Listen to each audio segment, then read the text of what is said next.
تمام طلباء بہت خوش اور پرجوش تھے کیونکہ شروع ہونے والا پیریڈ بہت دلچسپ اور سب کا پسندیدہ تھا۔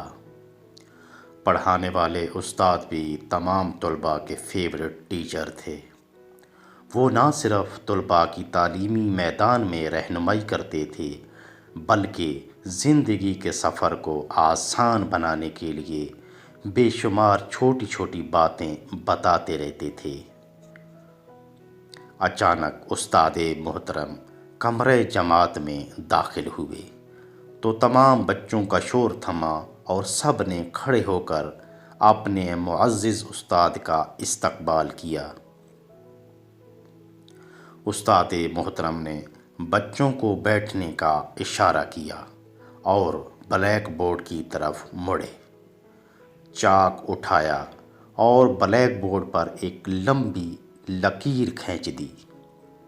پھر طلباء سے مخاطب ہوئے کہ کون ہے جو اس لکیر کو چھوئے بغیر چھوٹا کر دے۔ تمام طلباء بہت حیران ہوئے اور نفی میں سر ہلانے لگے۔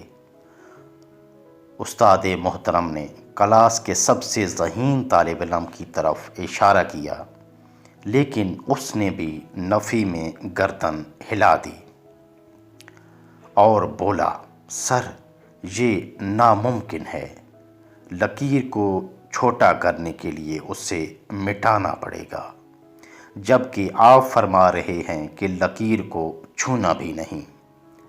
بھلا یہ چھوئے اور مٹائے بغیر کیسے چھوٹی ہوگی؟ باقی تمام طلباء نے بھی اس کی تائید کر دی۔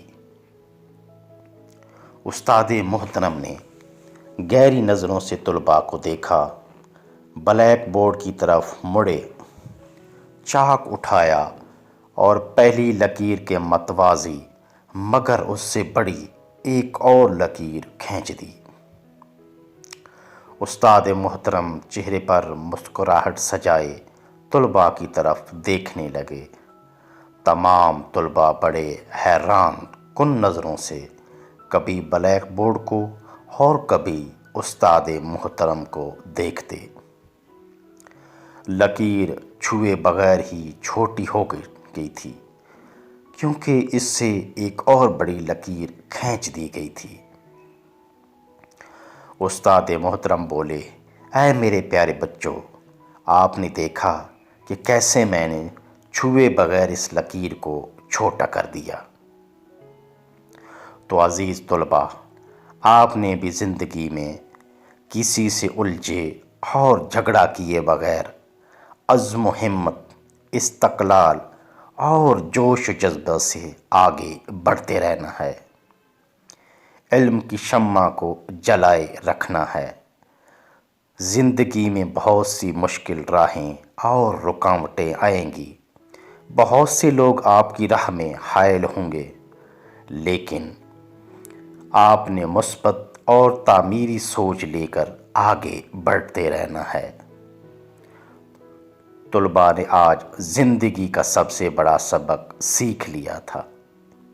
دوسروں کو نقصان پہنچائے بغیر، تہمت اور بدنام کیے بغیر، ان کی غیبت اور حسد کیے بغیر، ان سے الجھے بغیر، نفرت کیے بغیر، لڑائی جھگڑے کیے بغیر، گالی گلوچ کے بغیر ان سے آگے نکل جانے کا ہنر بس چند منٹوں میں ہی سیکھ لیا تھا۔